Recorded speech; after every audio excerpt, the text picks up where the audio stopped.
Foda-se a hipocrisia. É melhor não acreditar em nada do que viver uma crença falsa. Observações. Imprima este livro. Não compartilhe a sua versão impressa com ninguém. Não sou escritor. Escrevi tudo em um dia e quando mandei para a edição de português o significado do livro inteiro se perdeu. Logo, a versão aqui exposta é aberta e está com erros ortográficos. Sou ex-judeu, ex-gordo, ex-pobre, ex-drogado e ando com favelados. Já sei que este livro envolve riscos. Logo, não precisam me informar mais do mesmo. Vocês só estão lendo este livro porque sou tudo isso e porque cometi diversos erros que todos vocês adoram. Graças a isso, vocês vão ler este livro. O que é triste. Não quero nada de vocês. Se for útil, compartilhe. Se não for, apague. Algumas alterações serão feitas. Este livro é gratuito e poderá ser baixado para sempre. Já sei que sou louco, doente e todo o resto. Não precisam me informar ou ir atrás do meu passado. Meu passado é aberto a todos. Ganhei todo o meu dinheiro através do mercado de opções na bolsa de valores. Isso é declarado e não preciso falar mais sobre isso. O livro começa bem direto e termina confuso. Isso foi planejado. Tenho uma mensagem a passar e não está escrita de maneira literal. Sumário. Introdução. Capítulo 1. Como mudar sua vida agora. Capítulo 2. Hora da ação. Ainda não. Capítulo 3. Começa o jogo. Capítulo 4. Saiba, você não é livre. Capítulo 5. Saiba, você não será profeta na própria terra. Capítulo 6. Saiba, não existe Deus em igrejas, cultos ou seitas. Capítulo 7. Saiba, o fruto da dúvida é a dúvida. Capítulo 8. Tudo que você fala é uma oração. Capítulo 9. Você vive o que tem medo. Capítulo 10. Saiba, se você tem medo você não é cristão. Capítulo 11. Entendendo a quem você serve. Introdução. Não compartilhe seus sonhos com quem não se importa. Você já teve a impressão de que está tudo errado. Você já teve a impressão de que não pertence a este mundo. Você já percebeu que você consegue enxergar os erros dos outros. Você já percebeu que os outros se acostumaram a se sentirem mal e não falarem nada. Você já teve a impressão de que poderia fazer diferença neste mundo. Você já chegou a admitir que tem ciência do seu potencial, mas ele sempre é apenas um potencial? Bem, creio que todos da nova geração já devem ter se sentido assim. Quando nós vemos nossos pais assistindo a TV Globo, comentando Cidade Alerta ou outras coisas, eles acabam tentando nos condicionar a acreditar no mesmo. Na verdade, nossos pais até gostam que isso passe na TV. Isso acaba gerando medo, insegurança e desespero na maioria das pessoas. E com o medo as pessoas evitam sair de casa e sempre ficam seguras nas costas dos pais. O tempo passa e nossos pais não conseguem mais nos entender e nós não conseguimos entendê-los. Do que vale uma vida perdida? Do que vale viver condicionado ao medo ou a todas essas sugestões que são bombardeadas em todas as mídias? Por que você se sente forte mas nunca se põe à prova? E se põe, tem dúvidas se vai dar certo. E lógico, sempre dá errado. Preciso admitir algumas coisas no lugar deles. A verdade é que a maioria dos pais falharam. Eles podem não admitir, mas sabem. Eles não querem que você saiba, pois, se você souber, talvez você não se sinta mais seguro em casa. Se você souber, talvez você não os respeite mais. Se você souber, você tentará fazer diferente. Se você souber, será perigoso. A verdade é que eles não erraram por culpa deles também. Aprendemos na vida que eles acreditaram e seguiram os pais deles. Mesmo aqueles que se comportaram como revoltados sempre responderam às atitudes dos próprios pais para tomarem algum tipo de atitude. Alguns acreditaram que se estudassem, trabalhassem e servissem a esse sistema, teriam uma vida segura e estável. Outros acreditaram que simplesmente a revolta burra e desunida seria seu voto de protesto contra o que acontece no mundo. Não importa. Seus pais responderam ao ambiente em que viveram. Admita, a batata está assando há muito tempo. A maioria não sabe o que fazer, mas sabe que não aguenta mais desperdiçar a vida e perceber que não produziu nada até então. Semelhante às árvores, percebemos que algo borbulha dentro de nós. Semelhante às árvores, há uma necessidade de produzir algo, mesmo que seja uma mensagem de paz e desistência. Antigamente, não havia internet. A informação era mais escassa e quando não era totalmente controlada pela grande mídia. Hoje, nós sortudos, temos acesso a ferramentas que nos permitem usar toda a imaginação na hora de consumir algum conteúdo. Alguns escolhem procurar respostas, outros procuram matar o tempo com algo idiota, outros procuram se masturbar e assim por diante. Não importa. O que importa é que a internet descentralizou as fontes de informações e agora todos podem escolher onde buscá-la. Voltando aos pais, muitos deles foram motivados pelo medo de decidir todas as outras ações que tomariam na vida. Eles falharam, mas querem ensinar isso para vocês. Se proteja. O mundo não vai mudar. Faça algo seguro. Tenha medo. Se preocupe. Pense antes. Não dê um passo maior. Lembre-se disso. Eu te avisei. Bem, vocês escutaram isso o tempo todo. Provavelmente não perceberam que ao absorverem esse tipo de informação, Mesmo que relute, vai inconscientemente aceitar e se lembrar disso quando algo der errado. Aos poucos, você vai se tornando uma versão diferente, mas igual deles. Aos poucos você vai entendendo que você, mesmo sabendo e forte por dentro, acaba absorvendo o ambiente, porque isso te favorece. Já que caso algo aconteça, eles acreditam no mesmo que você e apoiarão a sua afirmação. O que você não sabe ou evita concordar é que eles foram ensinados assim. Eles já acreditam nisso tão piamente e já tiveram tantas provas disso na vida que tentar discutir é como conversar com uma porta. Como dizer para eles que eles estavam errados se toda a vida deles fora criada baseada nessas afirmações? Como você vai contradizê-los se a visão e toda a criação de vida deles foi baseada nessas informações? É impossível você vencer por argumentos. Eles vivem isso, eles criam isso e eles nem sabem disso. E mesmo se soubessem, teriam que admitir a burrice de viverem acreditando nisso. São poucos os pais que fariam isso, pois colocariam o filho em terreno inseguro. Um terreno que eles mesmos nunca foram capazes de explorar. Você sente que pode, você sente que deve, você sente que conseguiria. Mas o que vocês fazem nessa situação? Tenta persuadi-los. Não consegue, óbvio. Eles estão certos porque vocês vivem o mundo deles e não eles o seu traço. Se revoltam, entram no quarto, abrem o Facebook, escrevem alguma merda enquanto fuçam a vida dos outros e acreditam que todos têm uma vida diferente da sua. A sociedade brasileira é uma coisa engraçada, mas relaxa, não é só no Brasil. Não é mesmo. Mesmo se as pessoas estiverem muito zoadas, fodidas e pobres de espírito, elas dirão que estão bem. Se fosse verdade, tudo bem, mas na realidade elas somatizam uma grande quantidade de doenças, transtornos e fobias. Elas estão irracionais, mas se dizem racionais. Elas estão mal, mas se dizem bem. Todos já estão acostumados com máscaras. Todos já aceitaram a ideia de que ser falso é a melhor escolha neste planeta. Afinal, quem é que é sincero? Alguns homens, muito sinceros, foram assassinados, sumiram repentinamente, suicidaram-se ou simplesmente foram colocados em uma cruz. Mesmo assim, o nome dessas pessoas nunca some. Por que será? Não importa. Fingir estar bem evita que você sinta pena ou descubra quais sementes eles plantaram na vida e tem vergonha de admitir. Muitas vezes, as pessoas mais sofridas são as mais sinceras. Porém, elas não sofrem em espírito, sofrem em matéria. Às vezes, pessoas muito boas não se adequam ao sistema e passam fome. Às vezes, você foi o presente que o universo ou Deus deu a essa pessoa para que seja feita justiça. Mas talvez você já tenha se perdido neste mundo, ou ainda está procurando seu lugar. Talvez. Vemos por toda parte pessoas dizendo: pense positivo. Aprendi e isso vem de um livro de autoajuda. Mal sabem que mesmo se plantarem milhares de sementes positivas em um solo morto e sem nutrientes, nada nascerá. Mal sabem o que é positivo ou negativo. Mal sabem de porra nenhuma, mas elas estão prontas para ensiná-los. Alguns chamam isso de esperança. Alguns mais sinceros e instruídos já observaram que o nome disso é ignorância. Infelizmente, não posso citar todas as variáveis e resultados possíveis no universo para que você seja o que disser. Mas posso dizer uma coisa: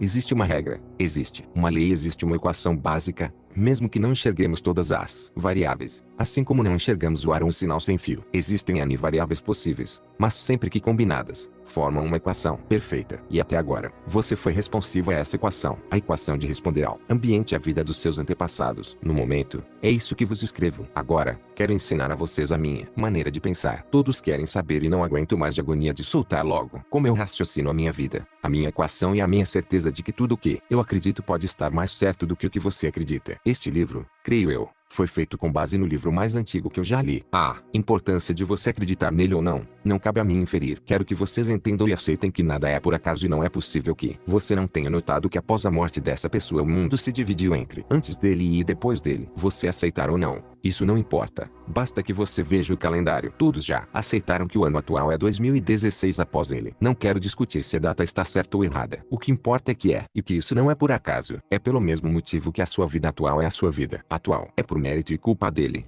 Aceitem ou não. Se estou fazendo uma grande merda expondo meu modo de pensar, peço desculpas, mas irei fazê-lo mesmo que ocasione a raiva de muitas pessoas. Capítulo I. Como mudar sua vida agora. Sempre que eu começo qualquer projeto ou mudança de vida eu me atento às pessoas que estou envolvendo. Para alguns, isso é preconceito. Para outros, isso é exigência. Para mim, isso é ciência. Antes de envolver alguma pessoa aí, ou aceitar alguma ideia ou projeto eu me questiono. Isso vem do meu coração ou vem do mundo? Porque eu quero fazer isso. Este é o melhor momento. Qual a minha motivação real em que isso dê certo? Será que eu absorvi isso por causa de tanta informação em que acabo me expondo? Facebook, Instagram, Qual a minha exigência com as pessoas que estarão envolvidas? Não importa. Na maioria das vezes eu preciso decidir tão rápido quanto eu decidia. Na bolsa de valores, algumas oportunidades não permitem que você pense muito antes de executá-las. Sempre que eu decido colocar meu coração em algo, entendo que aquilo se torna importante para mim. Para mim, as ideias e projetos que faço são mais importantes que o dinheiro que possuo, a falsa estabilidade que existe nesse sistema mundano. Por quê? Não vou discutir com vocês, mas aprendi a aceitar a ideia de que devo decidir qual é minha missão no mundo. Eu devo decidir qual semente quero plantar. O vitimismo sempre me enojou. O vitimismo me transforma em uma pessoa impotente. Tenho ciência que impotência é algo que não admito em minha vida. Logo, adquiri a consciência de que devo ser sincero em pagar o preço do que eu quero realizar. Se vou receber ou dever mais, o resultado me mostrará. E já entendi que ninguém pode me julgar. Bem, se isso é muito importante para mim, logo percebo que é semelhante a uma pérola. Afinal, está dentro do meu coração. Não deis as coisas santas aos cães, nem lanceis as vossas pérolas aos porcos, para que não lhe metam as patas e, voltando-se, vos dilacerem. Mateus 7,6. Deste modo, percebo que quando tenho uma grande ideia ou um grande projeto, não devo sair por aí contando a todos. Algumas pessoas chamam isso de superstição. Para mim, isso é ciência. Como eu posso explicar a alguma pessoa sobre alguma ideia totalmente nova ou algo extremamente diferente do que as pessoas estão acostumadas a observar no mundo? Como eu posso explicar a 99% das pessoas se, por observação, já percebi que vivem em estado de miséria mental? Não estou julgando. Estou dizendo fatos. Estou falando de percepção. Se eu tenho uma grande convicção sobre algo, já sei que devo guardar para mim, ou compartilhar com pessoas que tenham a mesma vibração que eu. Chamo essas pessoas na minha vida de irmãos de fé. Se eu saio por aí contando todos os meus objetivos e sonhos, as respostas das outras pessoas podem me afetar, assim como, invariavelmente, a sujeira da lama em que vivem os porcos. Mesmo com a melhor bota ou a melhor roupagem, sei que sairei todo sujo com as crenças e os valores que essas pessoas vivem. Elas acreditam nisso. Elas vivem isso, e quem sou eu para contradizer o óbvio? De quem é a culpa? Minha. Eu que pedi a opinião ou permiti que essas pessoas afetassem a minha ideia. Eu que permiti a sujeira, a interferência. Logo, eu que devo recolher o fruto dessa aberração. Para mim, é óbvio que nessa equação a única coisa que irei recolher é frustração. Mais uma ideia perdida que provavelmente outra pessoa terá e fará no meu lugar por ser mais competente na fé. Eu que não acreditei e acabei jogando aos porcos para me dizerem qual a opinião. Eu que errei. Vocês concordam? Se você concorda com isso, o primeiro passo para você parar de responder ao ambiente e criar a sua mudança de vida, level 1, é definir exatamente o que é valioso para você. Agora, o que é importante para você, o que você quer fazer, do que você reclama e quer mudar, o que você quer ter, o que você precisa. Desligue o Facebook e pense 10 minutos na sua vida. Escreva abaixo a sua ideia. Lembre-se, só você pode se julgar neste momento. Bem, esse é o seu tesouro. Essa é a sua pérola. E você, neste momento, irá protegê-la. Capítulo 2. Hora da ação? Ainda não. Hora da meditação e oração. Tendo definido o que é importante para mim, chegou a hora de agir. O primeiro impulso de qualquer pessoa é sair por aí procurando quem pode ajudar ou como devo começar. Eu não começo por aí. Em verdade, já percebi que a maioria das pessoas que agem assim acabam sendo tomadas pelo desespero. Desespero, para mim, é sinal claro de falta de fé. Eu não estou falando da fé em Jesus Cristo ou em Buda. Estou falando de falta de fé na vida mesmo. Essas pessoas ainda não perceberam que o que dizem acreditar está totalmente desconexo com o que acreditam de verdade. Algumas pessoas ficam tão impressionadas com a autoajuda que começam a repetir diversas frases bonitas para motivar os outros. Em verdade, todo o conhecimento dela ainda está em nível consciente. Está fresco. Ela acabou de receber e quer sair por aí contando a boa nova para os outros. Mas não parece óbvio que ninguém vai acreditar? É óbvio. Mas mesmo assim as pessoas agem dessa maneira em nome dessa tal esperança. Esperança que basta ler alguma coisa para que esse algo faça parte da vida dela. Na minha sincera opinião, isso é tão ridículo quanto os padres que ficam nas igrejas falando do que nunca viveram. Afinal, a quem querem enganar? Eu não sou contra a autoajuda. Em verdade, sou muito a favor. No mundo em que vivemos, se você não criar uma força interna muito superior à força externa, você não vai resistir à pressão. Neste mundo,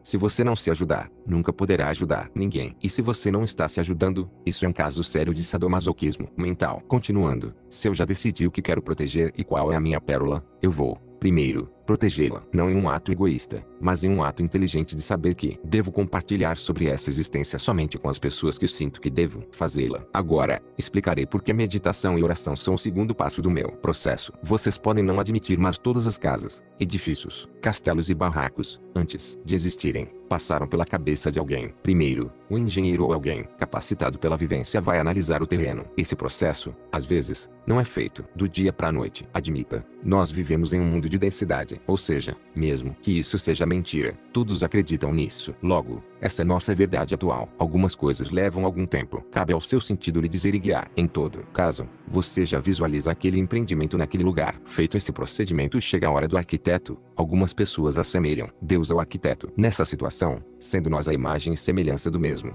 nós somos o arquiteto de nossas próprias vidas. O arquiteto visualiza, imagina, cria e dá forma física através da ação de desenhar. O arquiteto usa tanto o lado direito quanto o lado esquerdo do cérebro. Para vocês entenderem melhor, o lado esquerdo é responsável pela parte lógica, o lado direito pela parte criativa. Antes de ensinar o próximo passo, farei uma pergunta a você. Você ainda acredita no que escreveu no primeiro capítulo? Se você ainda acredita, siga em frente. Caso contrário, volte e reescreva. Respondeu-lhes Jesus: em verdade, vos digo, se tiverdes fé, como um grão de mostarda que seja, e disserdes a este monte, passa daqui para colar, há de passar. Nada vos será impossível. Mateus 17,20. Vocês podem não admitir, mas quando eram crianças gostavam de desenhar. Mesmo que você não gostasse, isso pode ter ocorrido porque seu lado direito do cérebro acabou atrofiado de tanto usar apenas o esquerdo. Isso acontece porque nosso sistema sabe que pessoas criativas acabam sendo perigosas. Por isso, nosso sistema educacional privilegia apenas o lado esquerdo. Vocês podem não saber, mas vocês foram massacrados por informações que pouco lhe importam ou que na verdade só passou a crença e os valores que o mundo quer que vocês saibam. O sistema educacional brasileiro foi muito inteligente em exercitar apenas o seu lado esquerdo. Se você usar apenas o lado esquerdo, você acaba perdendo o lado mais poderoso da mente humana. Não vou entrar em muitos detalhes agora. Existe o Google para isso. Mas você foi testado dos 7 aos 17 anos. Se você fez apenas o ensino médio completo, em provas repletas de conteúdo não necessário ou até mesmo falso, o sistema governamental sabe como utilizar isso. Talvez você tenha tido a mesma sorte que eu e as milhares de pessoas que estão desenvolvendo uma doença conhecida como transtorno de déficit de atenção. Se você teve essa sorte e seus pais foram inteligentes o bastante para não enfiar remédios, vide Ritalina, goela abaixo. Caso contrário, recomendo fortemente que você faça tratamento para encerrar com essa droga. Se você tem essa doença, provavelmente não absorveu tanta merda do nosso sistema educacional, mesmo que suas notas tenham sido medianas e você passou de ano. Afinal, estou aqui para confirmar a vocês. É isso que importa. Você pode ter sido afetado com a crença de ser burro ou não competente para realizar o seu sonho de vida. Caso esse seja o seu caso, deixo a frase de Albert Einstein: todo mundo é um gênio. Mas, se você julgar um peixe por sua capacidade de subir em uma árvore, ele gastará toda a sua vida acreditando que é estúpido. Vou resumir meu pensamento. Vocês concordem ou não? Mesmo o sistema tentando enfiar goela abaixo um monte de porcaria.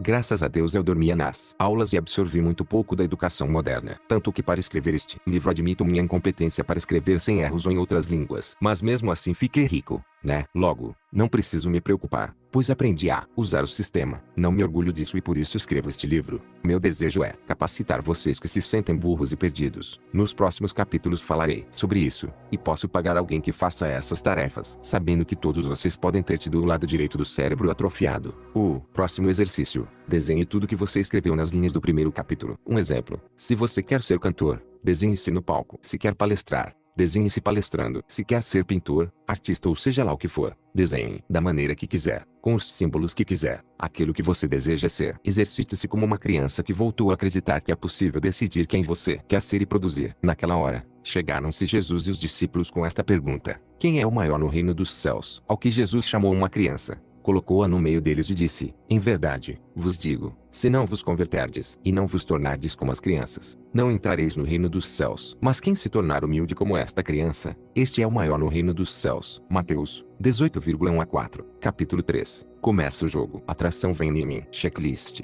Sei, sinto e posso. Decisão, sentimento e portas abertas. É hora do show. Calma, eu preciso ser sincero com vocês. Ainda não compreendi todo o processo de atração. Se tivesse compreendido, seria muito mais do que sou. Estou falando isso na opinião de vocês, claro, pois a maioria só está lendo este livro porque fiquei rico, bonito, transei com meio mundo e todos esses outros valores. Em verdade, sei que fiz tudo isso para que vocês me ouvissem, e admito que já estou pagando o preço dessa experiência. Retornando, esses são os valores que uma sociedade baseada em aprovação social e ver para crer carrega para ir atrás de informação. Em verdade, todas essas coisas as que virão nos capítulos a seguir eu já sei desde 2007 quando comecei o processo. Quem acreditaria? Eu sabia. As pessoas iam querer ver para saber, né? Espera, não estou falando do dinheiro. Preciso admitir que fiz o processo meio errado. Não vou citar isso agora, mas mesmo assim, deu certo porque cheguei no meu objetivo. Estava bem protegido, no meu coração. O que quero dizer com tudo isso? Mesmo eu não sendo uma geração de valor, tenho a ensinar assim como aprendi muito com os mendigos na rua e os meninos na favela, e estou disposto no final deste livro a discutir todos os pontos aqui descritos. Não baseiem o sucesso de vocês ao sucesso relativo que tive. Baseie o sucesso desta mensagem à vida de vocês. Por isso, volto a repetir a importância de vocês protegerem o que vocês acreditam. Ninguém vai realmente acreditar se não ver. Então, não percam tempo discutindo ou transferindo o sonho de vocês para todos. Isso pode e vai afetar no processo. Se você tiver menos força para acreditar do que a pessoa em que você passou a informação,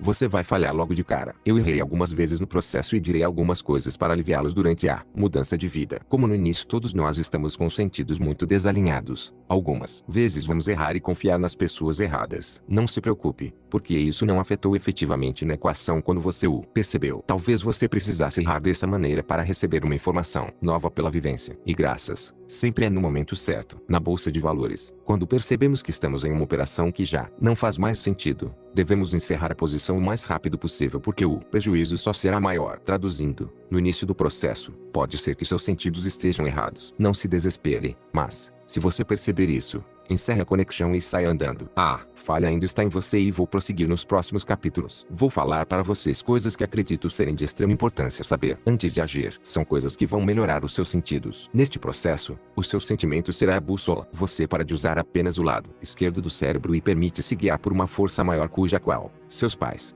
amigos e companheiros não conhecem. Essas coisas permitem que você abra a porta mais rapidamente. Essas coisas permitem que você atinja mais rapidamente e com mais eficiência o seu objetivo. Eu realmente acredito que uma pessoa pode chegar longe só com esses 3 primeiros capítulos. Mas também acredito que ela irá com muito mais rapidez muito mais longe se assimilar e aceitar as informações a seguir. Talvez você não goste do que vai ler a seguir, mas eu preciso dizer. Capítulo 4. Saiba, você não é livre. Você se acha livre quando deseja algo. Você se acha livre porque não depende de nada. Definam nada. Dinheiro, mulher, paz. Em verdade, todos nós somos seres facilmente condicionados. Somos condicionados desde pequenos a acreditar que somos o que somos e desejamos o que achamos que desejamos. Talvez você já tenha percebido que até uma simples propaganda na TV pode influenciá-lo a desejar ser ou a querer algo. Não. Antes de falar sobre mídia, PNL e outras coisas, quero ir mais a fundo. Todos nós estamos presos, ou todos nós somos sujeitos a leis. A gravidade não permite que você voe. A eletricidade não permite que você coloque o dedo na tomada. Essas são leis físicas. Você não é livre e não será livre, com ou sem dinheiro. Preciso lembrá-los, mesmo que ainda permaneçam nessa ideia imbecil. Se nós não somos livres, o que nos condiciona? Eu poderia listar aqui milhares de coisas, mas começarei pelo mais simples. Você é livre apenas para decidir uma coisa: servir o bem ou servir o mal. Basicamente, a única coisa em que você é livre é a sua intenção. Antes de explicar isso, devo alertar: as pessoas que possuem intenção definitivamente ruim estão em vantagem sobre você. Esse sistema ainda é dominado por pessoas que declaradamente se assumem ruins no interior. Por que isso ocorre? Porque elas podem roubar. Elas têm mais liberdade que nós neste mundo. Elas estão mais livres que você neste momento. Mas, entenda, isso tudo é passageiro, e mesmo que tenha durado alguns milênios de anos, tudo isso tem um sentido e não explicarei agora. Elas possuem mais recursos que vocês. Mas que tipo de recursos? Os recursos que elas têm é o de obter inapropriadamente coisas que não são delas. De maneira física, elas parecem ter coisas que não possuem. Elas parecem ser boas e recebem aplausos de toda a sociedade. Esse tipo de recurso é temporário e se baseia na ideia de que até essas pessoas estão sendo permitidas neste mundo para que elas aprendam com os próprios erros. Estou falando de pessoas ruins mesmo. Existem várias que ainda não pagaram o preço, e não cabe a nós cobrar. Por quê? Não quero falar muito desse assunto agora, mas essas pessoas também são como nós. Quem nunca traiu, quem nunca mentiu, quem nunca errou, o universo até hoje permitiu a nossa medíocre existência mesmo com todos esses erros. Todos nós recebemos e pagamos em conjunto também. Esperem, não estou falando que vocês são impotentes para mudar isso. Não, vocês são potentes e não são tão afetados quanto aqueles que declaradamente em seu interior assumiram serem ruins. Assim como as rádios funcionam em diferentes estações, vocês funcionam em diferentes vibrações. 1000 cairão ao teu lado, e 10.000 à tua direita, mas não chegará a ti. Salmos 91,7. Talvez você não tenha entendido. Falo isso apenas para que você saiba que essas pessoas podem enganá-lo. E quem pode enganá-lo? Aqueles que você permite idolatra. Só essas. Não. As pessoas que primeiramente podem colocá-lo num ciclo indefinido de prisão não visível são as que você mesmo julga. E quem são essas pessoas? As pessoas com que você mais conviveu durante a sua infância. Seus pais. Você pode não ter percebido, mas você julgou os seus pais em alguns momentos da sua vida e talvez carregue isso até hoje. Você não percebe, mas isso te condiciona a querer provar e mostrar algo para eles. Você não percebe, mas isso vai condicionar a sua carreira, a sua vida e todo o seu fruto. Antes mesmo de citar a idolatria, preciso dizer a vocês que o ciclo do julgamento é infinito. Enquanto vocês continuarem a julgar os outros, vocês experimentarão da mesma situação para entender o porquê agem assim. Todas as pessoas se dizem livres, procuram a liberdade. Essa liberdade é falsa. Nós somos escravos, escravos dos nossos desejos, escravos dos nossos impulsos, escravos dos nossos vícios. E preferimos isso muito mais aceitar o que Deus ou o universo impõe como lei. A primeira e mais importante lei que preciso dizer para vocês é essa: enquanto vocês julgarem o ANS aos outros, vocês viverão no mesmo ciclo. Alternadamente, o julgador se tornará o julgado. Alguns de vocês não vão entender a importância disso, mas eu preciso ressaltar que vocês precisam aprender a aceitar que as pessoas erram. Seus pais erraram. Vocês não precisam carregar o peso disso e podem, a partir de agora,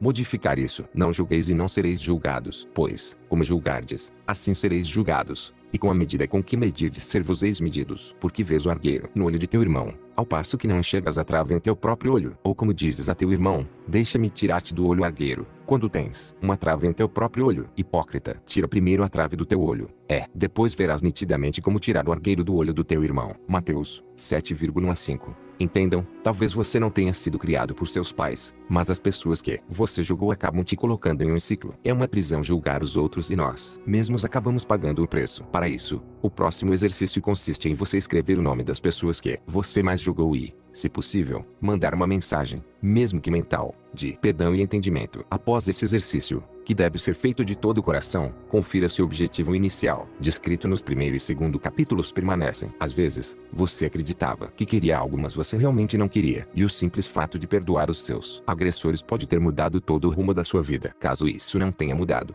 prossiga ao próximo capítulo. Capítulo V. Saiba, você não será profeta na própria terra. Muitos me perguntam o que aconteceu com aqueles que foram criados ou viveram comigo na infância. A resposta é: nada. Eles em si não acreditam na mesma coisa que eu só porque consegui mudar efetivamente toda a minha vida. Meus pais observaram que talvez eu esteja certo, apesar de não estarem certos disso. Meu irmão, que trabalhou comigo durante meus anos mais gloriosos na bolsa de valores e também enriqueceu com isso, também não acredita no mesmo que eu. Digo acreditar. Isso vale para todos os meus colegas de escola. Entenda, todo o processo de mudança de vida é totalmente pessoal. Você pode fazer para provar aos outros, mas eles não querem saber realmente. É muito difícil para que compreendam o que você compreende agora. É engraçado que as pessoas não sabiam que Jesus Cristo não conseguiu fazer milagre nenhum em Nazaré. As pessoas sabiam quem eram seus pais, seus irmãos seus amigos. Quando ele regressou a Nazaré e não conseguiu realizar nenhuma obra grandiosa, ele disse: foi a sua pátria e pôs-se a ensinar na sinagoga deles. De onde lhe vem essa sabedoria e essas forças? Dizia a gente, cheia de pasmo. Pois não é o filho do carpinteiro? Não se chama Maria sua mãe, e seus irmãos Tiago, José, Simão Judas, e não vivem no meio de nós suas irmãs todas? De onde lhe vem, pois, tudo isto? E encontraram um obstáculo nele. Jesus, porém, lhes disse: em parte, nenhuma encontra o profeta menos estima do que em sua pátria e em sua própria casa. E não realizou ali muitas obras poderosas, porque eles não tinham fé. Mateus 13,54 a 58. Ou seja, saiba que você definindo o que quer na vida e definindo o que decidiu acreditar, ninguém vai querer saber ou apoiar só porque você está falando. O que fazer diante disso? Preciso ser sincero com vocês. Quando você vive na casa dos seus pais, você acaba vivendo dentro do padrão vibratório da casa deles. Quando você vive na dependência dos seus pais, você acaba tendo que se sujeitar a todas as crenças e regras impostas por eles. É muito difícil que vocês realizem obras grandiosas na casa dos seus pais. É preciso entender que o primeiro passo talvez não seja sair de lá sem rumo algum. Alguns de vocês não têm fé suficiente para fazer isso, mas talvez, dentro de alguns de vocês, existe fé suficiente para modificar o ambiente, seja para a casa da avó, de um tio ou de algum conhecido. Isso irá ajudá-lo a ver o mundo sob outro prisma. É o início de um processo de mudança. Entenda que talvez isso afete o que você escreveu nos primeiro e segundo capítulos. Caso isso aconteça, reescreva. Pessoal, entendam, vocês não devem odiar seus pais, mas podem odiar o que eles acreditam.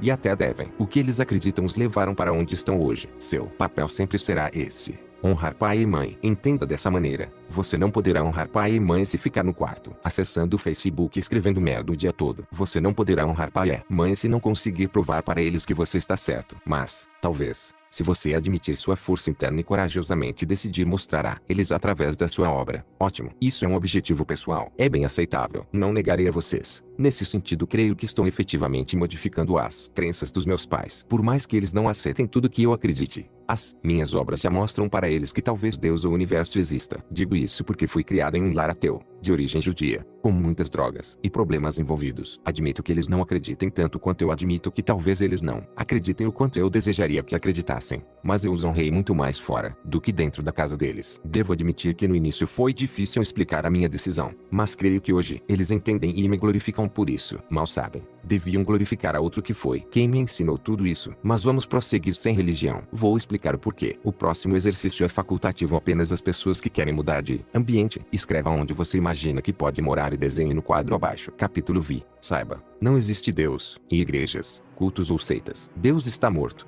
nos homens. Desde os tempos mais primórdios da humanidade, o homem provou não saber lidar com o poder. Não posso negar, estudei em uma ótima escola, mas a mensagem do Evangelho é extremamente poderosa. Prova disso é a própria existência do Vaticano, da numerologia do ano em que estamos e as próprias guerras. Alguma coisa na sua vida foi por acaso? Isso também não. A verdade é que a maioria dos homens que tocam nessa mensagem acaba procedendo exatamente da maneira que Jesus disse que aconteceria. Perdem a razão. Ele mesmo previu as guerras. Previu que o homem não conseguiria lidar com todo esse poder e enlouqueceria. Previu que não era possível provar para os outros, através do ver para crer. Jesus previu tudo isso. Mesmo assim, os próprios padres, pastores, pais de santo dirigentes espirituais não percebem o quanto pervertem a mensagem do Cristo. E quem se prejudicou com isso? Você. E eles. Como você foi prejudicado? 1. Você percebeu que não existe diferença entre a hipocrisia interna da sua instituição e de fora. 2. Você acreditou que Jesus era um cara extremamente passivo, sem personalidade e fraco. 3. Você acreditou que ele passava uma mensagem impossível e cheia de fantasias. 4. Você acreditou que ele é uma piada. 5. Você acreditou que ele não faz diferença nenhuma. Basta ver quem diz segui-lo. 6. Você acreditou que ele era maluco. 7. Você acreditou que ele era representado pela igreja ou centros religiosos. Eu posso citar N crenças que você pode ter formado sobre a pessoa e vida de Jesus. Porque seus representantes na terra não passam de falsos profetas, hipócritas sem caráter. E como eles se prejudicam com a própria vida. São existências cheias de doenças, perversões mentais e dúvidas. São ridículos. São existências medíocres que se baseiam em uma repetição literal, porém não vivida do Evangelho. Eu não quero citar muito sobre isso, mas quero deixar apenas o alerta. Quem acredita que ir à igreja, consultar espírito ou colocar oferenda na encruzilhada e falar que isso é em nome de Jesus está extremamente enganado. O único remédio, ler o Evangelho. Neste caso, volto a recomendar o meu livro de bolso, A Mensagem Viva do Cristo por Huberto Rodin, a melhor tradução para o português. Minha opinião. Não pretendo estender esse assunto por agora. Quem tiver curiosidade sobre o que ele falou, vai atrás desse livro. Basicamente, Deus não habita em templos, mas sim no coração de todos os homens que aceitam e abrem sua porta para uma escolha óbvia. Você pode escolher a quem serve. A sua intenção. Pode ter certeza, se você não entendeu até agora, você é condicionado a servir alguém, mesmo que não queira, e seu inconsciente sabe muito bem disso. Resumindo, esse Deus que todos clamam está morto, porque não vive no coração destes homens. O exercício deste capítulo é o seguinte: pare de frequentar a sua igreja, pare de procurar Deus nos espíritos, nas seitas. Comece a entender que o templo é você. Os outros templos são os outros e todos fazem parte de um grande templo que permanece desunido. Entendam, essa lição é a mais difícil. Caso você queira parar de ler o livro por aqui, tudo bem, porque vai ficar pior. Mesmo eu tentando ser o mais leve possível. Eu vou resumir bem minha relação com todo o meu passado. Todos sabem que eu frequentei todas as religiões possíveis e imagináveis para a minha idade. Então, da mesma maneira que eu consegui que todas essas influências fossem pra puta que o pariu, você também pode. Espíritos bons não estão na vibração do planeta Terra, muito menos na vibração de pessoas extremamente pervertidas e perdidas. Compreenda quem consiga compreender. Capítulo 7. Saiba, o fruto da dúvida é a dúvida, e os relacionamentos de hoje vão fracassar. Muitas pessoas dizem acreditar no poder da mente. Muitas pessoas dizem que seguem um tal Jesus. Muitas pessoas dizem que são boas. Muitas pessoas dizem, mas cometem sempre o mesmo erro. Se você parar para pensar, parece óbvio. Se você possuir dúvida dentro de você, você não está controlando o seu cérebro de maneira eficiente. Como acontece? Você tem medo, não quer pagar o preço de acreditar em algo vive em constante estado de estagnação. Nesse sentido, mesmo uma pessoa ruim pode aprender mais rápido que uma pessoa que acredita ser boa. Talvez por isso Jesus disse isso. Qual é a vossa opinião? Um homem tinha 2 filhos. Foi ter com o primeiro e lhe disse: meu filho, vai hoje trabalhar na vinha. Sim, senhor, respondeu ele. Mas não foi. Então foi ter com o outro e falou-lhe do mesmo modo. Não quero,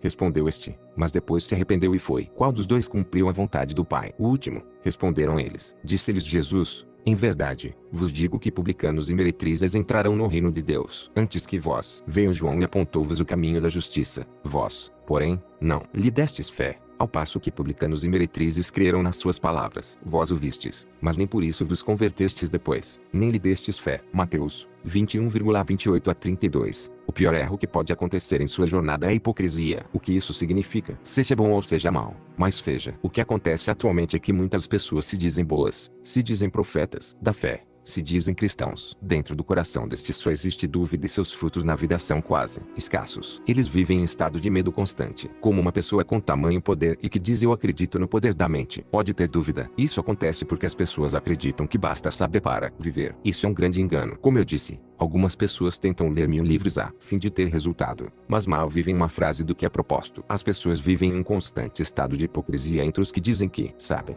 os que dizem acreditar e os que realmente vivem. Se você quer mudar a sua vida, você precisa entender isso. Não importa qual caminho você decida ir, apenas decida. O que você tiver que aprender com isso, você mesmo vai aprender. Não adianta sonhar grande se suas crenças e valores com relação à vida são extremamente baixos. Isso acontece porque a maioria de vocês acabou absorvendo, por pura aceitação, a crença de todas as pessoas à sua volta. Seja os pais, seja a escola, seja a TV Globo. Todos vocês criaram representações mentais do que é e o que não é. Seu cérebro só diz sim para tudo isso. Entendam, vocês precisam parar de usar o Facebook e o Instagram se quiserem mudar de vida. Em algum momento vocês precisam revisar tudo o que carregam para dentro de si. E o momento é agora. A dúvida funciona da seguinte maneira. Você não sabe o que escolher e fica querendo escolher o que é melhor, sem renunciar o que uma decisão acarreta. Você quer testar antes. Os relacionamentos atuais são isso. Você testa a pessoa. Você não sabe se ficará com ela. Você absorveu o que ocorre nas novelas da Globo. Pura putaria em forma de liberdade. A verdade é que vocês, para piorar,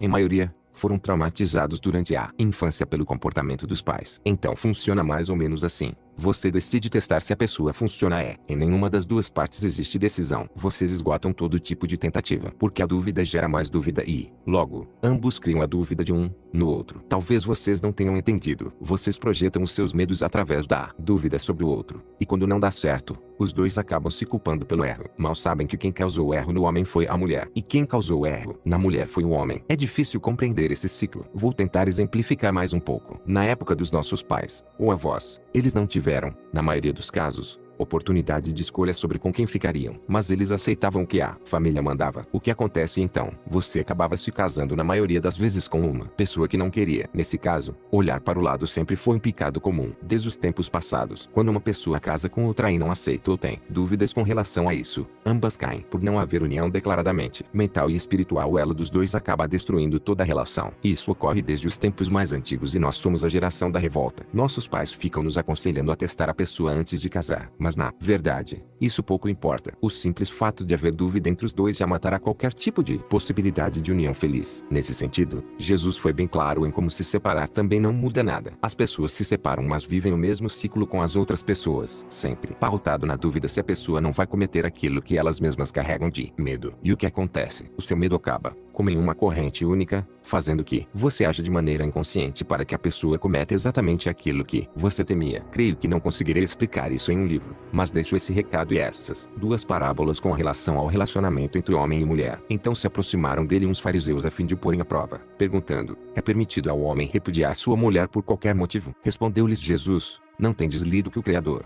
a princípio, fez os homens como varão e mulher, e disse: por isso deixará o homem pai e mãe para aderir a sua mulher, e serão os dois uma só carne? Portanto, já não são dois, mas uma só carne. Ora, o que Deus uniu, não o separe o homem. Objetaram eles: por que, pois, mandou Moisés dar carta de divórcio e repudiar a mulher? Respondeu-lhes Jesus: por causa da dureza dos vossos corações, é que Moisés vos permitiu repudiar vossas mulheres. Mas de princípio não foi assim. Eu, porém, vos declaro: quem repudiar sua mulher e casar com outra, comete adultério. Mateus 19,3 a 9. A verdade é que as pessoas não entendem o que é adultério. Adultério é o que todos nós cometemos todos os dias. Inclusive eu. Cometemos adultério quando transamos com uma pessoa por um simples momento. Cometemos adultério quando olhamos para mulheres na rua. Cometemos adultério e cobiça quando desejamos a mulher do próximo em nosso coração. Qual o preço do adultério? Porque é um pecado. Bem, o único problema do adúltero é que ele paga na mesma moeda. E ainda tem gente que reclama de ter sido corno, sendo que também corneava, seja em coração ou em ação. Todos nós somos adúlteros. Sabendo disso, Jesus foi bem claro sobre a sua opinião com relação ao casamento de adúlteros.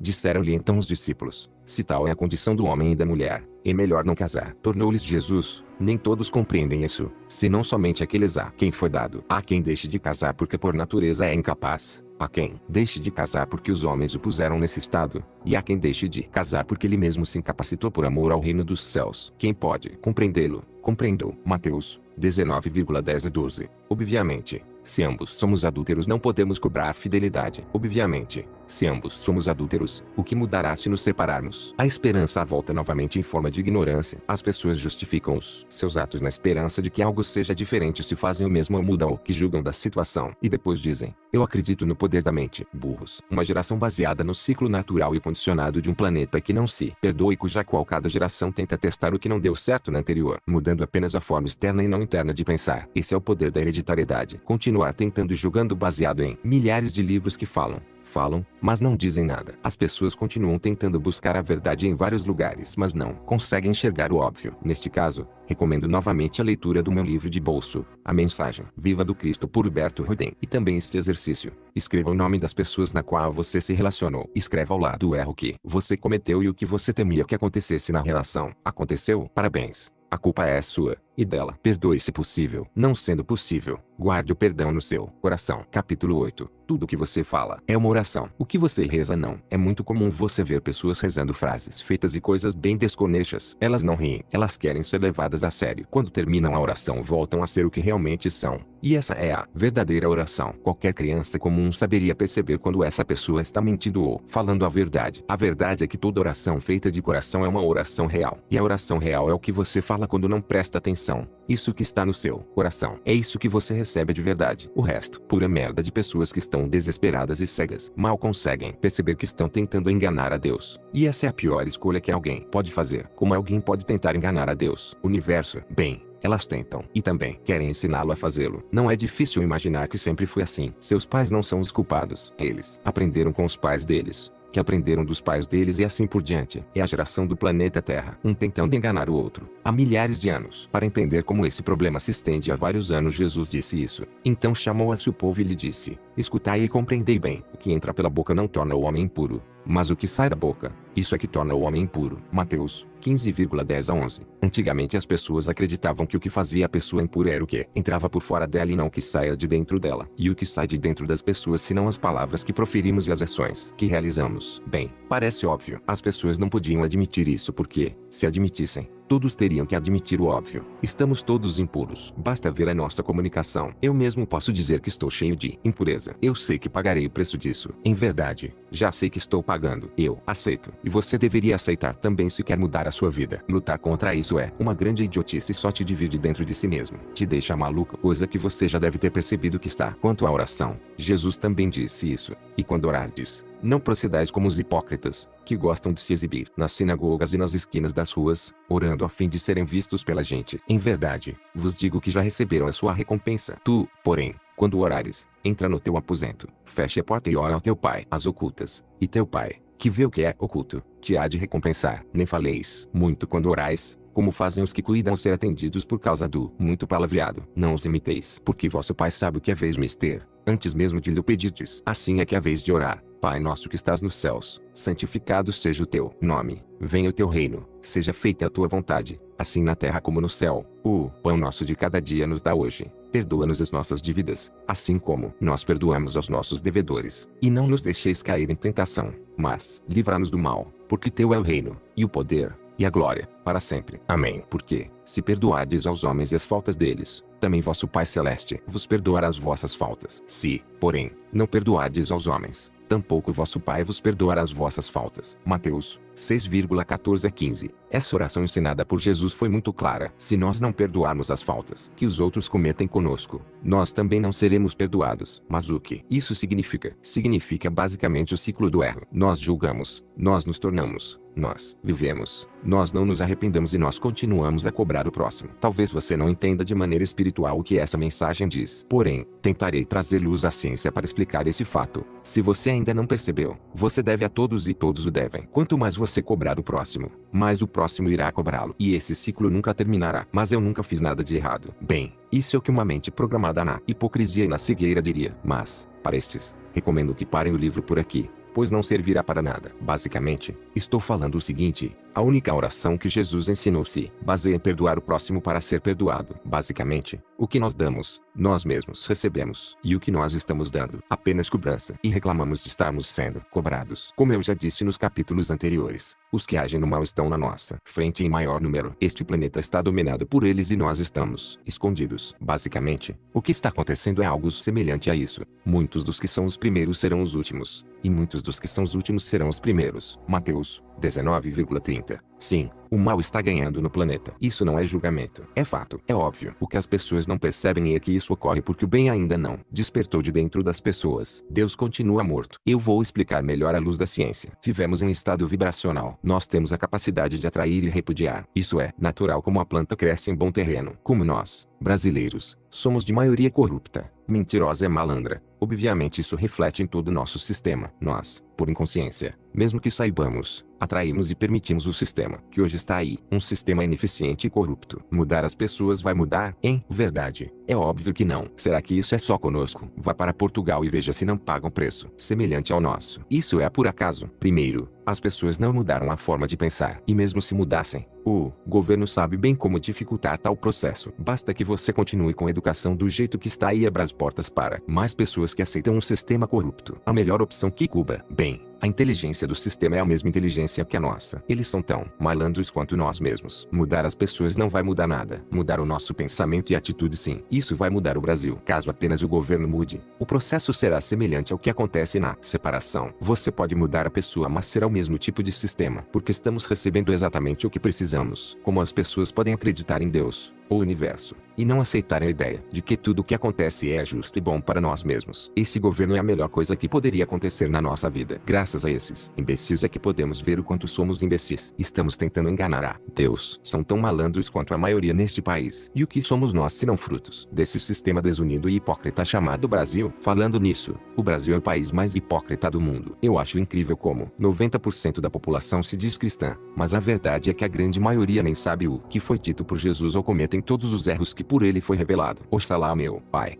É o que dizem em bom nome. Resumidamente, para encerrar o capítulo, este país não mudará apenas pela nossa oração. Nosso país mudará quando a nossa oração for sincera e alinhada com a nossa ação. Quando o povo se unir para mudar. Enquanto isso não ocorrer, paguemos o preço. Portanto, para mudar a sua vida, esqueça um pouco o sistema e concentre-se primeiro em arrumar o que está de errado dentro de você, para que o que está fora se arrume naturalmente. O próximo exercício é o seguinte: pare de fazer orações falsas e mentirosas. Mude sua forma de falar e revise a sua forma de pensar durante uma semana. Evite notícias e TV por 2 semanas. Capítulo 9. Você vive o que tem medo, e o que você tem medo não devia assustá-lo. Vejo por todos os lados pessoas perguntando qual a fórmula mágica para ser rico. Para ser sincero, a fórmula completa eu desconheço, mas eu conheço uma fórmula que, com certeza, te empobrece. O medo de ser pobre. Eu acho engraçado como as pessoas temem a pobreza. Engraçado que essas mesmas pessoas se dizem cristãs. A fórmula mais básica para ser pobre é ter medo disso. E por quê? O medo consegue congelar seu cérebro e fazer com que você perca o controle. Em verdade, o medo consegue rebaixar o seu estado de espírito e com isso você não consegue raciocinar direito. O medo de ser pobre pode ter diversas causas. Pode ser porque seus pais viviam repetindo isso.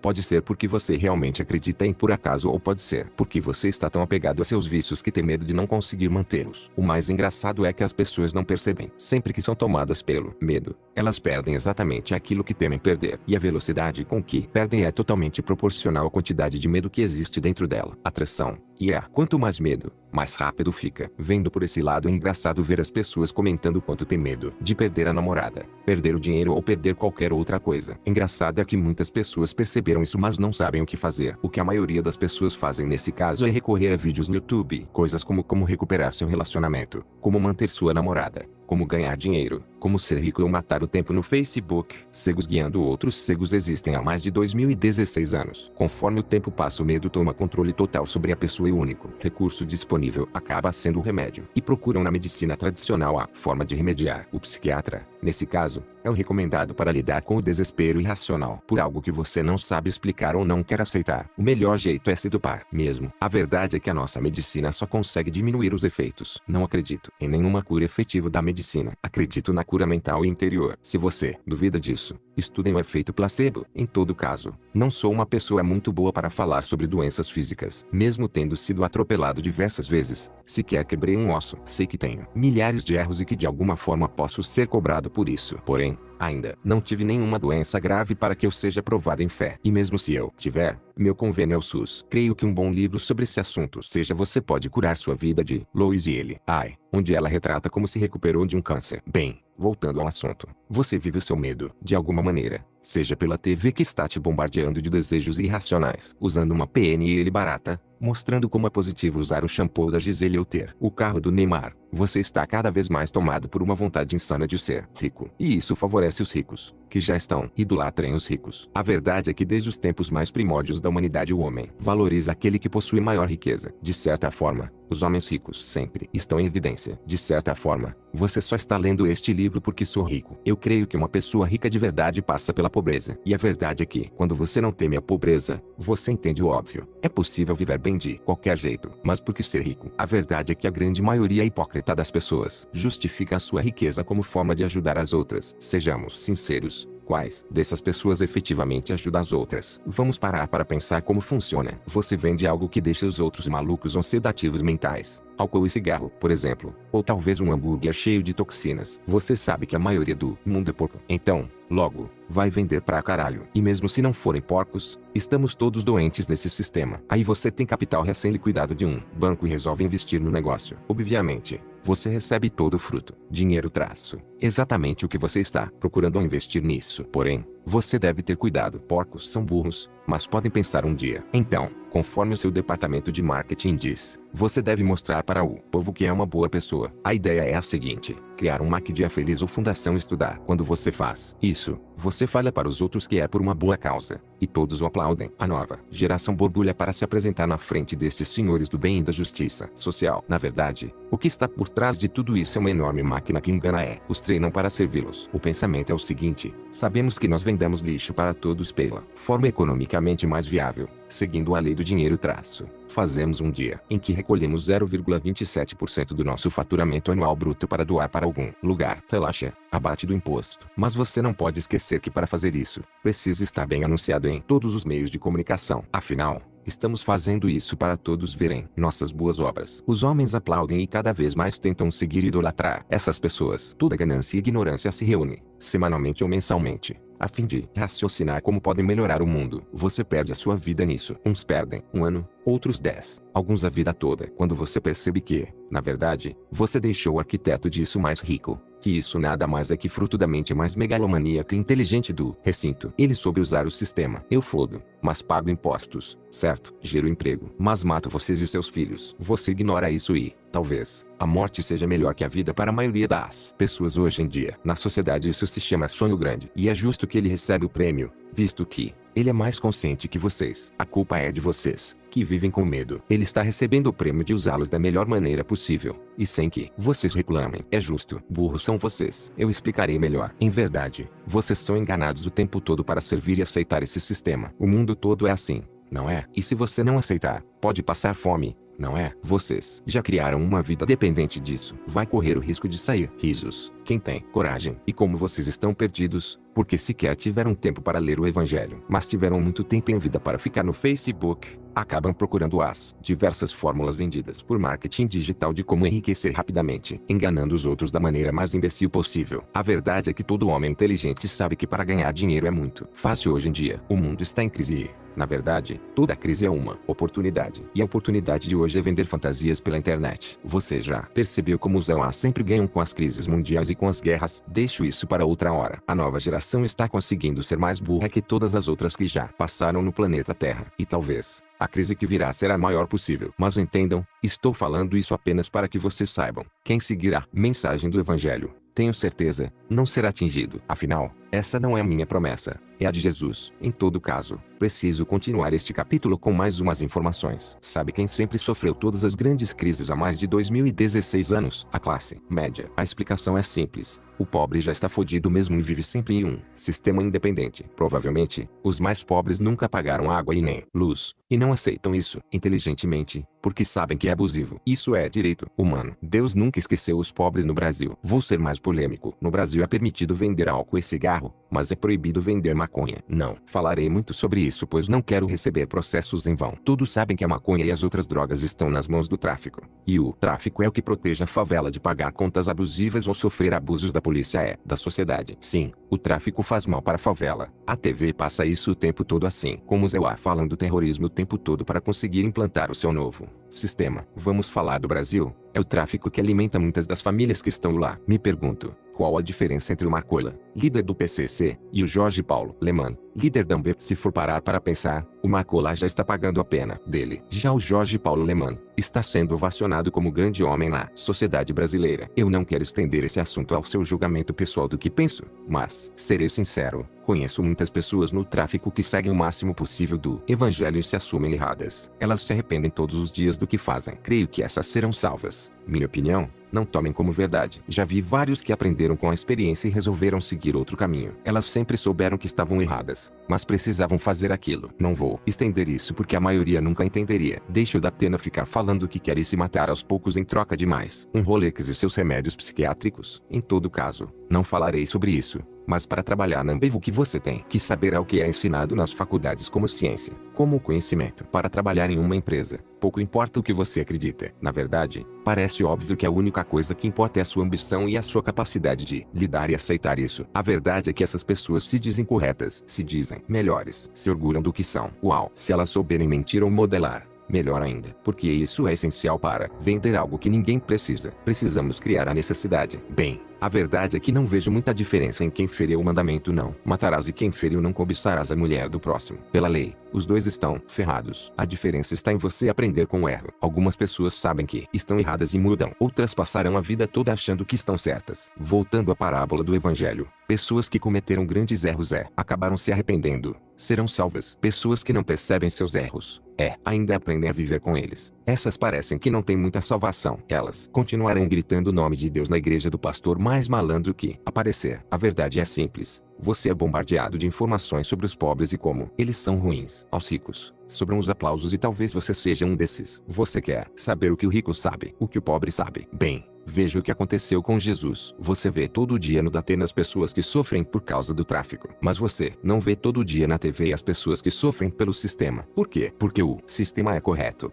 Voltando ao assunto principal. O pobre sempre esteve fodido então pouco sofre com o sistema. E o rico? Bem, o rico já se aproveitou do sistema para esconder dinheiro em todos os lugares preparados para isso. Como todos sabem, eles já possuem dinheiro para umas 15 gerações e mesmo se perdessem tudo, não parece que existe diferença na vida de uma pessoa que tenha 100 milhões de dólares ou 10 bilhões. Os ricos estão privilegiados porque eles criaram o sistema desde o princípio. Desculpe, preciso dizer a verdade. Se você tem dúvidas sobre isso, procure descobrir como o Banco Central americano surgiu. Então, se os ricos não sofrem pelo dinheiro, os pobres não sofrem porque já aceitaram. Quem sofre? Você que foi morno a vida toda. Como está escrito, conheço as tuas obras. Não és nem frio nem quente. Oxalá fosses frio ou quente. Mas, como és morno, nem frio nem quente, vou vomitar-te. Apocalipse 3,15 a 16. Assim na terra como no céu, não é mesmo? A classe média é a classe que, tecnicamente, está correta. Ela serve aos ricos e caga sobre os pobres. Ela tem medo de ser pobre e trabalha para o rico, querendo se tornar um deles. São movidas pelo medo. O medo é claro. Não querem se tornar a empregada que limpa a própria casa, ou o pintor que humilhou, ou o pedreiro que comeu longe da mesa. A classe média é a classe menos criativa de todas as classes. O pobre é criativo e unido na pobreza. O rico é criativo e unido na riqueza. A classe média é onde as guerras acontecem. É a classe mais desunida de todas. Como não sabem de nada, mas dizem saber de tudo.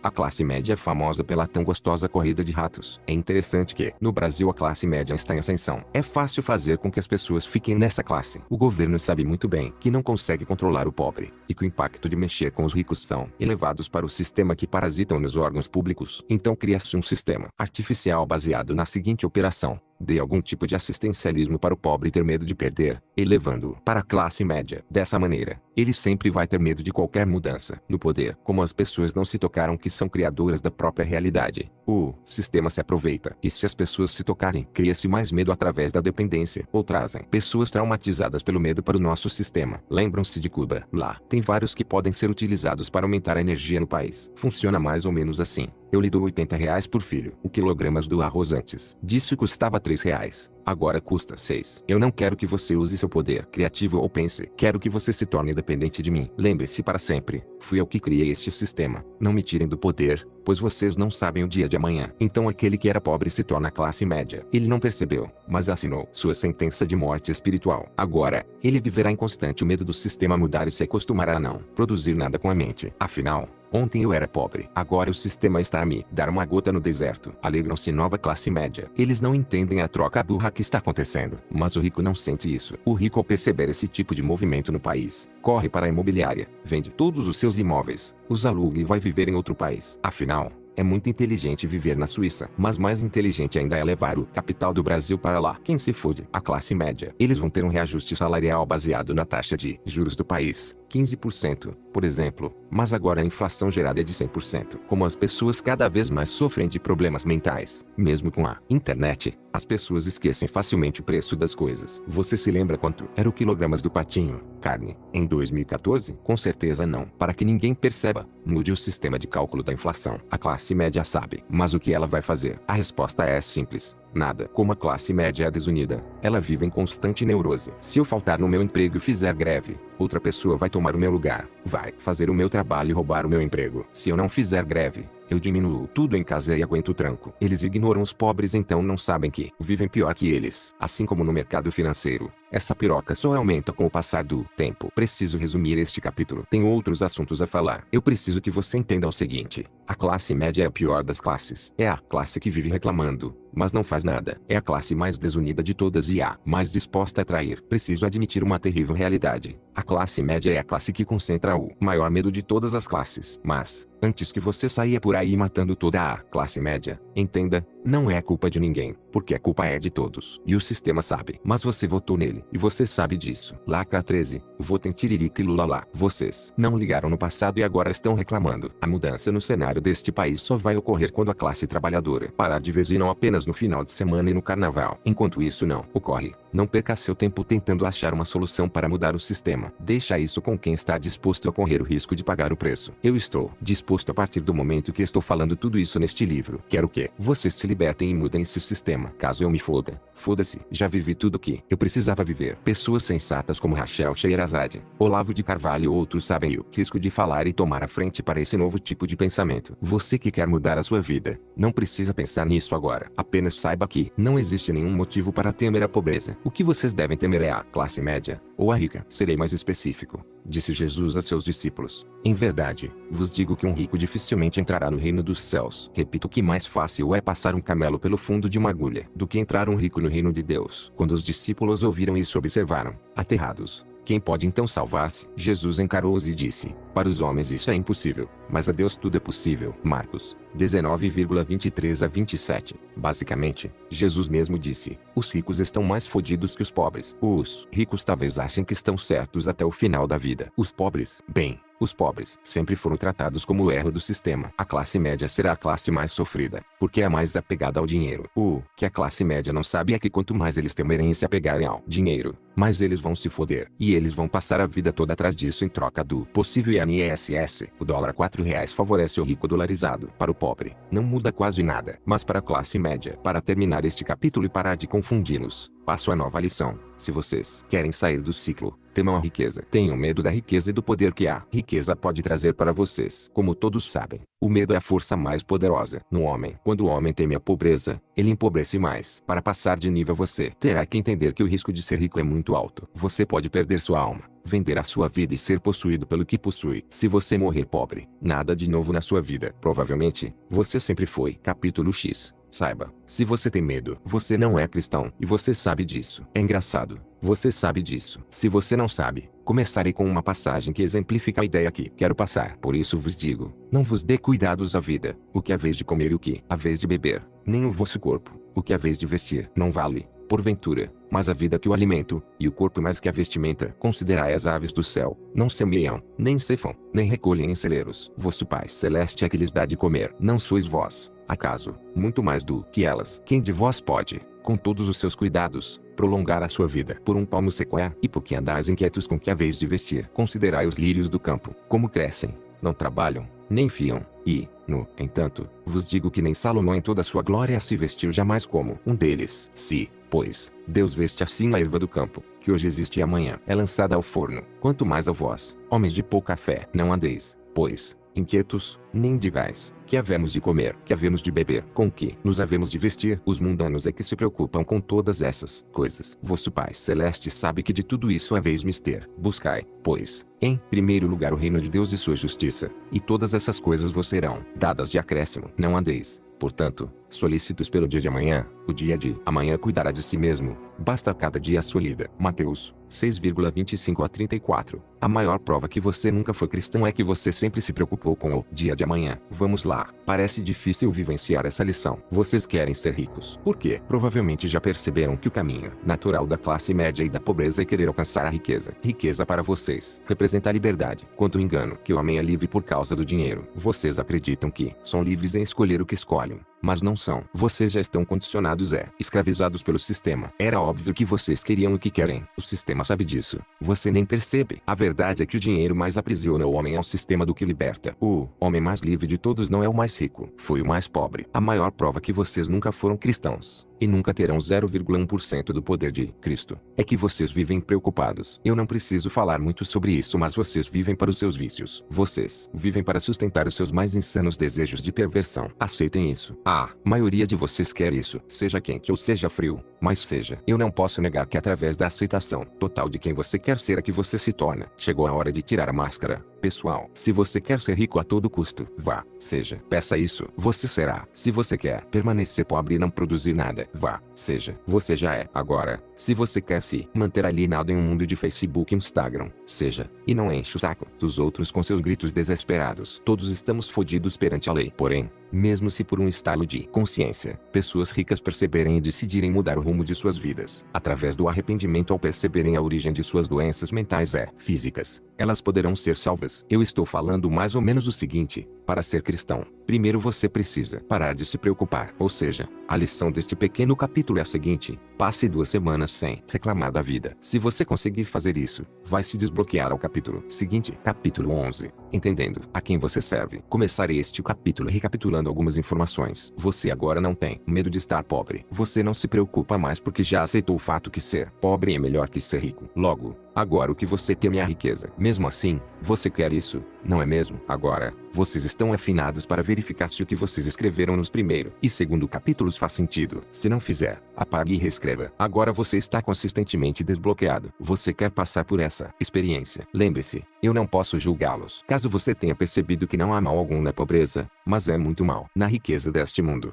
então o próximo passo é extremamente poderoso. Se você entendeu que a sua mente tem poder criativo e que você desbloqueado pode se conectar a uma força que dará a você tudo o que pedir, basta apenas tempo para que isso ocorra. Explicarei melhor. Quando você pede, você automaticamente recebe a resposta dessa oração. Se a sua mente está desbloqueada, você vai receber ou captar a mensagem. Essa mensagem virá através dos seus próximos impulsos. É importante que você não os bloqueie ou os julgue. Lembre-se, tudo que você sabe está possivelmente errado, e se você chegou até aqui eu já consegui confundi-lo. Agora, você vai agir conforme seus impulsos e a única coisa que você sabe é qual caminho decidiu seguir. Todas as pessoas que chegaram a algum lugar até agora acreditavam que esse lugar estava certo. Vocês foram enganados o tempo todo. Logo, Seus sentidos foram todos confundidos. Vocês estavam pagando pelo erro dos seus próprios antepassados. Mas à luz do conhecimento, vocês perdoaram todos que passaram em seu caminho. Agora, você tendo definido exatamente qual o seu desejo, a única coisa que você deve permanecer é fiel ao que escolheu. Lembre-se, esse processo é extremamente poderoso. Vocês podem escolher qualquer coisa pela qual tiverem fé. Pela lei, Deus dará tudo que vocês pedirem. É isso mesmo.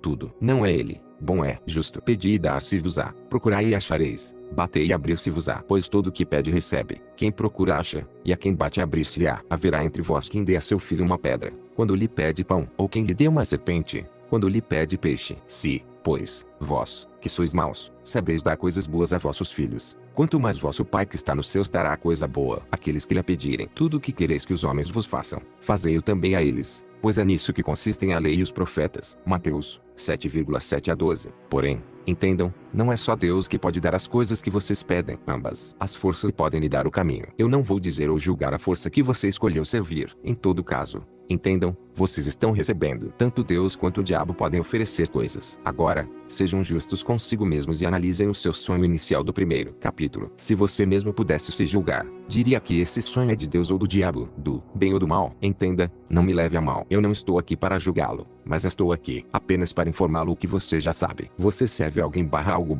/sentimento. Você não é livre. Aceitem e sirvam o Senhor que lhes convém. Sejam sinceros. Não há mal nenhum na sinceridade. Lembram-se, qual a vossa opinião? Um homem tinha 2 filhos. Foi ter com o primeiro e lhe disse: meu filho, vai hoje trabalhar na vinha. Sim, senhor, respondeu ele, mas não foi. Então foi ter com o outro e falou-lhe do mesmo modo. Não quero, respondeu este, mas depois se arrependeu e foi. Qual dos dois cumpriu a vontade do pai? O último, responderam eles. Disse-lhes Jesus: em verdade, vos digo que publicanos e meretrizes entrarão no reino de Deus antes que vós. Veio João e apontou-vos o caminho da justiça. Vós, porém, não lhe destes fé, ao passo que publicanos e meretrizes creram nas suas palavras. Vós o vistes, mas nem por isso vos convertestes depois, nem lhe destes fé. Mateus 21,28-32. Agora, a lição deste capítulo é basicamente a seguinte: vocês não irão mais reclamar do que acontece. Vocês agora descobriram a quem servem. Se você admitir que você o serve, logo, ele te fará presente e obrigatoriamente terá que lhe dar tudo o que você pedir. Eu aceito que quero servir a este Senhor, nome do seu Senhor. Agora vocês não precisam mais se preocupar. A velocidade do processo é proporcional à quantidade de fé e submissão a este. Seja lá qual você escolheu. Agora, você é sincero. É um passo importante. Agora vocês não precisam mais reclamar da vida. Agora vocês não precisam mais se preocupar. Agora vocês entenderam que podem servir e receber do seu Senhor. Entendam, não acumuleis para vós tesouros na terra, onde a traça e a ferrugem os destroem, onde os ladrões penetram e os roubam. Pois onde está o teu tesouro, aí também está o teu coração. O olho é a luz do teu corpo. Se o teu olho for simples, estará em luz todo o teu corpo. Se, porém, o teu olho ficar mau, estará em trevas todo o teu corpo. Ora, se a própria luz em ti se houver tornado em trevas, quão grandes serão essas trevas? Ninguém pode servir a 2 senhores. Ou odiará um e amará ao outro, ou respeitará este e desprezará aquele. Não podeis servir a Deus e as riquezas. Mateus 6,19-24. Considerações finais. Este livro passa a primeira parte do que acredito ser essencial para uma pessoa realizar uma mudança definitiva de paradigmas e realidade. Lembre-se, a partir do momento em que a sua mente muda, o seu mundo muda. É nisso que consiste toda crença atual através da lei da atração e todas as outras coisas. Queria ter falado sobre muitas outras coisas, porém sinto que não é o momento. Sei que podem haver pequenos erros porque digitei este livro todo em um mesmo momento sob influência de uma força que me impediu de parar. Minha última consideração no level 1 de mudança de vida é: observe as pessoas com quem você anda. Basicamente, também ditado por Jesus: diga-me com quem tu andas, que direi quem tu és. Pela física ou pela matemática, todos nós nos juntamos através de um processo de atração. Se você está andando com pessoas que te fazem mal ou são tóxicas, você mesmo está atraindo isso. Você mesmo está neste momento trazendo essas pessoas e permitindo que permaneçam em sua vida. Essas pessoas podem não ter percebido o mal que causam, porém, não cabe a você pagar o preço caso queira mudar o seu jeito de ser. Dizer um adeus temporário não quer significar um adeus eterno. É semelhante ao processo de sair da casa dos pais e mesmo assim, honrá-los. Não existe amizade entre a luz e as trevas. Não existe companhia entre o bem e o mal. Não existe como a água e o óleo se misturarem mesmo se colocados juntos. Não existe parceria entre os que são de bem e os que são de mal. Quem escolheu um Senhor não pode ser amigo de quem escolheu outro Senhor. Minhas considerações reais. Deus, obrigado por tudo, mas me sinto livre para sair do ciclo. A primeira parte da mensagem eu já passei. Quem não quiser ouvir que não ouça. Peço perdão para todos, mas eu precisava escrever este primeiro módulo. Agora, desejo que vocês parem de reclamar e comecem a compreender os eventos fatos que ocorrem na própria vida. Usem sua mente criativa e seu espírito. Eu já falei, estamos no ano 2016, depois de Cristo. Se vocês querem aprender o que eu sei, busquem na mesma fonte que eu busquei. Não quero um real de vocês neste momento. Prefiro que compartilhem com seus amigos. Sinto-me livre para dizer, agora gastarei tudo o que juntei porque não preciso provar para mais ninguém. Continuarei a ser julgado e expulso de todos os lugares que for. Obrigado, Seara Bendita, Templo do Caboclo Tupinambá e Sultão das Matas, igrejas evangélicas, igrejas católicas, templos de maçonaria e todos os outros lugares em que passei e fui mal recebido. Antes que me cobrem, o próximo módulo sairá quando eu achar que deve. Quem quiser me corrigir, que corrija. Quem quiser rir, que ria. Fica a parábola aqui. Eu mais gosto para o final. Bem-aventurados sois vós, quando vos injuriarem e perseguirem e caluniosamente disserem de vós todo mal, por minha causa. Alegrai-vos e exultai, porque grande é a vossa recompensa nos céus. Pois do mesmo modo, também perseguiram os profetas que antes de vós existiram. Vós sois o sal da terra. Mas, se o sal se desvirtuar, com que se lhe há de restituir a virtude? Fica sem préstimo algum, é lançado fora e pisado pela gente. Vós sois a luz do mundo. Não pode permanecer oculta uma cidade situada no monte, nem se acende uma luz e se põe debaixo do velador, mas, sim, sobre o candelabro para alumiar a todos os que estão na casa. Assim brilhe diante dos homens a vossa luz, para que vejam as vossas boas obras e glorifiquem a vosso Pai Celeste. Mateus 5,11 a 16. Minha alma não é deste planeta. Estou ciente disso. Julguem-me à vontade.